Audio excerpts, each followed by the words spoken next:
അല്ലാഹു സുബ്ഹാനഹു വ തആല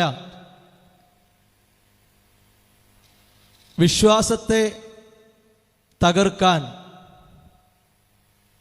മനസ്സിൽ ഒരു അജണ്ടയും പുറത്ത് മറ്റൊരു സ്വഭാവവുമായി ഇറങ്ങിത്തിരിച്ചിട്ടുള്ള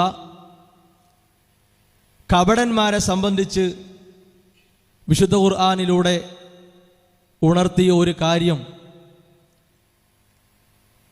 ഈ സമയത്ത് സൂചിപ്പിക്കുന്നത് വളരെ പ്രസക്തമാണ്. അല്ലാഹു സുബ്ഹാനഹു വ തആല പറഞ്ഞു,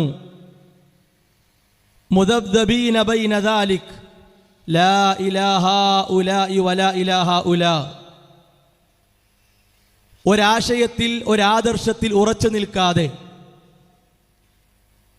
അണികൾക്ക് മുമ്പിൽ സമൂഹത്തിനിടയിൽ ഞങ്ങൾ ഇതിൻ്റെ ആളുകളാണ്, ഈ പക്ഷത്താണ് എന്ന് പറയുകയും അതോടൊപ്പം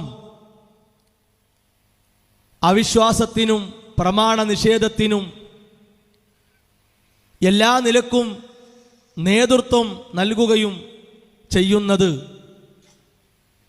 ഒരിക്കലും വിശ്വാസികളുടെ സ്വഭാവം തന്നെയല്ല.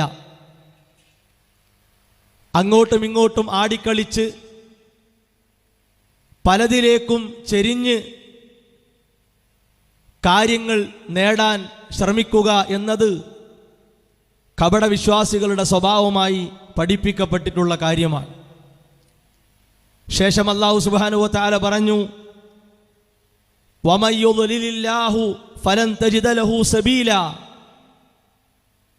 അല്ലാഹുവിൻ്റെ ദീനിൻ്റെ നിയമങ്ങൾ മാറ്റി നിർത്തി